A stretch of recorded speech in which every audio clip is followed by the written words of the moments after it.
안녕하세요. 셔마패밀리 연보현 목사입니다. 오늘은 부모대학 스텝 1 제10강 매로 자녀의 고집을 꺾어라 첫 번째 강의를 나누도록 하겠습니다.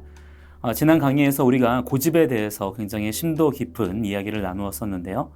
충분히 더 많이 반복하시면서 가능한 한 능숙하게 숙달되도록 하시기 바랍니다. 오늘부터는 훈계와 매교육에 대한 내용을 3주에 걸쳐 다루게 되는데요.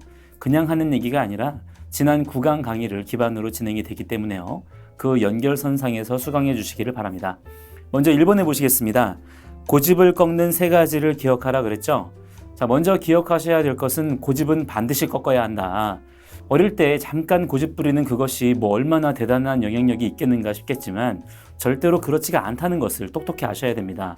한 살이라도 어릴 때 고집을 다루어줘야 그 아이 인생이 점점 평안해집니다. 그렇지 않으면 절대 그 아이가 행복한 인생을 살 수가 없어요. 순종은 우리를 행복하게 하고 고집은 우리를 불행하게 한다. 거실에 써 붙여 놓으셔서라도 아이들에게 단단히 가르치시기 바랍니다. 그런데 고집을 그러면 어떻게 다뤄야 할 것이냐? 그 방법은 다른 게 없습니다. 훈계와 매 교육으로만 잡을 수 있습니다. 고집은 죄이고요. 죄는 절대로 타협하거나 설득하는 것으로 다룰 수가 없습니다. 죄는 어둠의 권세이기 때문에 반드시 빛 가운데로 드러나야 돼요. 훈계와 매교육은 바로 이러한 관점에서 다루는 교육 방법입니다. 아이들의 고집을 훈계와 매를 통해서 고백하게 하고 깨닫게 하는 거예요. 그 구체적인 방법 3가지에 대해서 먼저 간단히 소개하겠습니다. 첫 번째는 책망입니다. 이것은 잘못을 교정하고 그릇된 행동을 바로잡아주는 것을 말하는데요. 히브리 원어로는 토케하라고 하고요. 반박하다, 증거하다라는 뜻이 있습니다. 더 깊은 뜻으로는 완성된 삶을 위한 생명의 호흡이라는 의미가 있어요. 즉 이러한 책망을 통해서 누군가를 비난하고 정죄하는 것이 목적이 아니라 그 삶이 더욱 성숙하고 완성되어져 갈 수 있도록 마치 인공호흡을 하듯이 숨을 불어넣어주는 것과 같은 행위라는 그런 통찰을 가질 수 있는 것이죠. 그게 바로 책망이다. 둘째는 벌을 주는 겁니다. 이것은 그릇된 행동에 대해서 마땅히 치러야 할 대가를 지불하게 하는 것인데요. 아이가 가지고 있는 고집의 결과가 어떤 것인지를 벌을 통해서 느끼고 깨닫게 하는 그런 목적이 있는 훈계 교육 방법이 되겠습니다. 히브리 원어로는 나카라고 하고요. 깨끗하게 하다, 정결하다라는 뜻이 있습니다. 한 글자씩 풀어보면 거룩한 씨앗을 위한 호흡이라는 뜻으로 해석할 수 있는데요. 이러한 벌, 고통을 통해서 깨끗하게 되고 정결하게 되어서 그 아이로 하여금 거룩한 씨앗으로 자라나게 한다라는 그런 뜻으로 이해할 수 있죠. 셋째는 매입니다. 히브리 원어로는 쉐베트라고 하고요. 채찍 혹은 막대기를 의미합니다. 더 깊은 뜻으로는 하나님의 집의 비밀이라는 뜻이 있는데요. 즉 이 매를 통해서 하나님 나라의 질서를 깨닫게 된다라는 그런 뜻을 가질 수 있습니다. 이것은 상호 간에 정해진 체벌 도구를 사용해서 고통을 주는 징계 방법을 말하는데요. 특히 기억해야 할 것은 이 매는 아무 때나 드는 게 아니라 권위에 반항할 때에 한해서 사용해야 된다는 점입니다. 그러면 결국 이 3가지를 통해서 궁극적으로 목적하는 바가 무엇이냐? 1번의 제목대로 고집을 꺾는 데 사용되어야 한다라는 것입니다. 자녀의 고집, 그 어둠의 권세를 빛 가운데로 드러내게 하는 역할을 하는 것이다. 자, 그렇지 않고 단순히 부모의 감정을 쏟아내는 통로로 사용되면 안 되는 것이죠. 그렇기 때문에 그냥 무조건 화를 낸다고 될 게 아니라 부모가 정확한 방향성과 목적성을 가지고 이러한 훈계와 매 교육을 다루어야 합니다. 자, 다음 2번에 보시면 매에 대한 성경적 이해 갖기를 보겠습니다. 첫째로 잠언 14장 24절 말씀을 3번역으로 함께 읽어볼게요. 매를 아끼는 것은 자식을 사랑하지 않는 것이다. 자식을 사랑하는 사람은 훈계를 게을리하지 않는다. 매를 아끼는 것의 반대말은 무엇일까요? 충분히 매를 대야 된다는 것이죠. 즉 자식을 사랑한다면 사랑하는 만큼 매를 많이 댈 줄 알아야 된다는 것입니다. 왜냐? 그 아이 안에 있는 고집이 그 아이 스스로를 망하게 하잖아요. 그렇기 때문에 목숨을 걸고 그 아이에게서 반드시 그 고집을 드러내야 되는 것이죠. 그런데 매를 말씀하면서 결국에 뭘 또 말씀하냐면 하반절에 보니까 훈계를 말씀하죠. 즉 훈계와 매는 같이 가야 한다는 것입니다. 매의 목적은 훈계예요. 훈계의 방편으로서 매가 사용되어야지 그냥 때리기만 하는 것은 폭력일 뿐이죠. 반대로 우리 애가 때릴 데가 어디 있어 라고 생각하실 수 있지만 그러나 그건 뭐라는 겁니까? 잘못된 사랑이라는 거예요. 아이에 대한 얕은 감상적인 사랑에 빠져있지 말고 말씀을 통해서 깊은 사랑의 방법을 배우는 부모가 되어야 합니다. 둘째로 잠언 20장 30절을 보겠습니다. 상하게 때리는 것이 악을 없이 하나니 매는 사람 속에 깊이 들어가느니라. 상하게 때리는 것이 악을 없앤다라고 하는 부분에 주목해서 보시고요. 여기서 상하게라는 말은 히브리어로 페짜라는 단어가 사용되었는데요. 찢어지다, 부상을 당하다, 상처 이런 뜻이 있는 아주 좀 센 단어가 사용되었어요. 매를 댈 때는 그냥 신용만 하는 것이 아니라 충분한 고통을 줘야 한다는 것입니다. 뿐만 아니라 그 매의 흔적, 고통의 흔적이 또한 남아야 된다는 것이죠. 즉 매를 대는 목적은 상하게 하기 위함, 즉 충분한 고통을 줘야 된다는 거예요. 왜냐? 그 매를 통해서 사람 속에 깊이 들어가도록 하기 위해서. 사람 속에 뭐가 있나요? 심령이 있잖아요. 그 심령 안에 강력한 가르침의 언어를 새겨주는 것이 매의 역할이라는 것이죠. 이것이 바로 교육의 본질이 되는 샤난, 라마드 교육이기도 합니다. 이처럼 고통이 없이 그저 예쁘게, 귀엽게 이렇게만 자라는 아이는 결국 그 고집을 오히려 잔뜩 키워놓기만 되는 겁니다.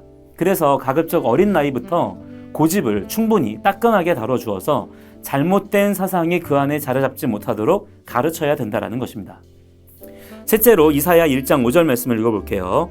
너희가 어찌하여 매를 더 맞으려고 폐역을 거듭하느냐. 온 머리는 병들었고 온 마음은 피곤하였으며. 자, 성경을 보면 매 맞을 짓을 자꾸만 반복하는 이스라엘을 볼 수 있죠. 그러면 반드시 어떤 일이 이어서 일어납니까? 하나님도 매를 대시더라는 거예요. 가장 좋으신 선하신 아버지 하나님께서도 그분의 자녀들이 잘못을 하니까 매를 대시면서라도 그들을 돌이켜 회개케 하시는 것을 볼 수 있습니다. 이처럼 매라고 하는 것은 강력한 교육, 특히 훈육의 방법이 되는 것이고요. 이를 통해서 특별히 권위에 도전하는 반항심과 고집의 마음을 다스릴 수 있습니다. 이처럼 우리가 모든 교육의 각 영역에 성경 중심적 가치관을 세워야 돼요. 우리 자녀들에게 순종을 가르칠 때 그냥 맹목적으로 내 말 잘 듣는 아이를 만들 게 아니라 부모가 성경 말씀에 근거하여서 올바른 순종의 방향성을 정확하게 가르쳐야 합니다.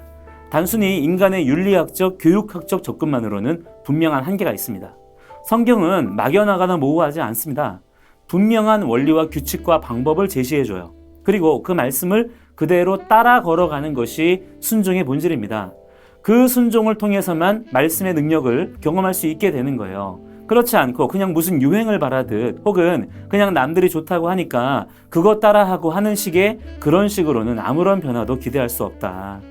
지금 이 시대에 많은 성경적 자녀 양육이랍시고 하는 곳들에서 어떤 식으로들 얘기하냐면 꽃으로도 아이들 때리지 마라 그러잖아요.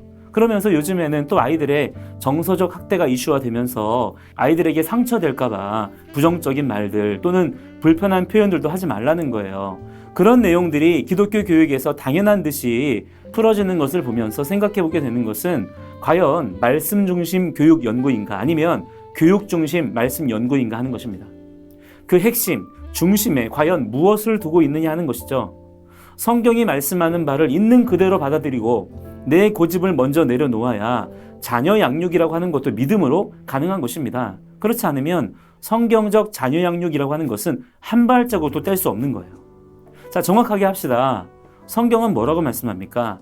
매를 대는 것, 아이를 책망하고 훈계하고 벌을 주고 하는 것은 자녀 교육에 있어서 선택이 아니라 필수라는 거예요. 이건 하나님의 준엄하신 명령입니다. 물론 우리가 폭행과 훈육을 지혜롭게 분별할 줄 알아야죠. 절대 그것이 부모의 감정을 쏟아내는 통로가 되면 절대로 안 됩니다. 그렇기 때문에 부모는 늘 냉정해야 되고 감정을 다스릴 줄 알아야 돼요. 그래서 이렇게 교육을 또한 받아야 되는 것이죠. 매를 댈 때도 아무 때나 매를 대는 게 아니라고 아까 말씀드렸죠. 언제 매를 대야 돼요? 권위에 대항할 때, 의도적으로 반항할 때, 이 경우에는 단호하게 매를 대야 하지만 그 외에는 절제하셔야 돼요. 그래야 자녀를 위해서나 부모 자신을 위해서도 좋습니다. 그래서 13세, 14세 이전까지는 이 매가 효과적이지만 그 이후에는 오히려 벌이 더 효과적일 수 있어요. 물론 그만큼 매에 상응하는 고통이 수반되어야 되겠죠. 그리고 중요한 점, 반드시 그 이후에 아이들의 반응을 살펴봐야 된다. 왜냐? 매와 벌의 목적은 훈계, 즉 가르침을 주는 데 있기 때문이죠. 그래서 그 아이의 고집이 다루어졌는지를 살펴보고 그 목적을 반드시 달성하라. 그렇지 않고 그냥 화풀이로 끝나버리거나 흉내만 내는 훈육은 아무런 유익이 없습니다. 그건 그냥 아이를 때리거나 마음 상하게 하는 정도밖에 안 되는 거예요. 3번에 보시면 사랑의 표현, 칭찬이라고 했습니다. 일단 기본적으로 자녀에 대한 사랑의 표현으로 칭찬을 해줄 수 있죠. 칭찬은 정말 중요한 교육 방법이고요. 그만큼 반드시 필요한 것입니다. 그러나 4번에 보시면 또 뭐라고 했습니까? 사랑의 또 다른 표현, 매라고 했죠. 사랑이라고 하는 것은 단순히 따뜻한 감정, 긍정적인 감정으로만 표현되는 게 아닙니다. 그 존재에 대한 더 깊은 관심과 이해를 가지고 모든 표현에 의도와 신중함이 있어야 돼요. 우리가 지난번에 칭찬을 다룰 때 80대 20 법칙이 있다고 말씀드렸던 거 기억하시죠? 칭찬이 80, 훈계가 20의 비율로 맞춰질 수 있도록 해야 된다고 했습니다. 그 말은 무슨 말이냐면 평소에 칭찬과 격려를 그만큼 많이 해야 된다는 거예요. 왜냐? 아이들에게 존경을 받고 칭찬에 대한 기대감, 사모함이 있게 해야 되기 때문에 그 신뢰 관계 안에서라야 매 교육도 더 강력한 효과를 발휘할 수 있는 것입니다. 그러나 그렇다고 해서 아이들에게 애정을 구걸하지는 말라고 말씀드렸어요. 그러니까 이 균형, 밸런스를 맞춘다고 하는 게 그냥 단편적인 지식으로만 되는 게 아니에요. 많이 서로 간에 시행착오를 겪어보셔야 됩니다. 일단 해보셔야 돼요. 그래서 부모 자신이 그 균형을 잘 맞출 수 있도록 먼저 훈련되는 것이 중요하다. 자, 훈계와 매를 댈 때 중요한 것은 아이가 몰라서 실수한 것은 가르쳐야 될 일이지 혼내야 될 일이 아니다라는 점입니다. 즉, 불순한 의도가 없이 단지 잘 몰라서 서툴러서 실수한 것은 책망하지 마라. 그렇기 때문에 부모가 인내심을 가져야 되는 부분인 것이죠. 우리가 매를 대는 이유는 딱 하나입니다. 모든 사람은 죄인이기 때문에 그 죄성, 고집을 다루어서 순종할 줄 아는 체질로 훈련시키기 위한 목적이에요. 갈라디아서 2장 20절 21절 말씀에 이런 말씀이 있죠. 내가 그리스도와 함께 십자가에 못 박혔나니 그런즉 이제는 내가 사는 것이 아니요 오직 내 안에 그리스도께서 사시는 것이라. 이제 내가 육체 가운데 사는 것은 나를 사랑하사 나를 위하여 자기 자신을 버리신 하나님의 아들을 믿는 믿음 안에서 사는 것이라. 내가 하나님의 은혜를 패하지 아니하노니 만일 의롭게 되는 것이 율법으로 말미암으면 그리스도께서 헛되이 죽으셨느니라. 즉 고집을 꺾는다라는 것은 결국 우리 안에 있는 옛 자아를 죽이는 것입니다. 이것은 물론 성령의 능력으로 보혈의 능력으로 되는 것이지만 그 가운데서 교육이라고 하는 방법이 그 은혜의 통로로 수단으로 사용되는 것이죠. 그렇기 때문에 그것을 가르치고 훈련시켜야 되는 부모의 자아가 먼저 죽어야 됩니다. 그래야 내 자녀의 자아를 다루는 것 또한 바르게 이끌어갈 수가 있는 거예요. 그러면 그 사람이 정말 예수님 믿고 자아가 죽었느냐 거듭났느냐를 어떻게 할 수 있을까요? 그 사람의 고집이 꺾였는가를 보면 알 수 있습니다. 그걸 먼저 내 자신에게 한번 적용해서 임상실험을 해보셔야 돼요. 내 안에 있는 고집이 자녀 안에도 있습니다. 반드시 있습니다. 따라서 부모가 나 자신에 대해서 잘할수록 그 자녀도 잘 보입니다. 그만큼 양육의 포인트와 방법론을 더 쉽게 파악하고 다룰 수 있게 되는 것이죠. 참고적으로 몇 가지 좀 더 말씀을 드리면요. 아까 말씀드렸던 부분이에요. 고의적인 반항에 대해서는 절대로 가만두어서는 안 된다. 처음부터 그 싹을 잘라버려야 돼요. 특히 아주 어린 아기일 때 한 3살, 4살 정도 아이들 막 부모에게 짜증내고 소리 지르고 하잖아요. 그런데 얘네들이 몰라서 그러는 게 아니에요. 다 알면서 그런단 말이죠. 아무리 어린 아이일지라도 자기가 고의로 의도적으로 부모에게 반항한다? 인생의 쓴맛을 보여주셔야 됩니다. 따끔하게 손봐 주셔야 돼요.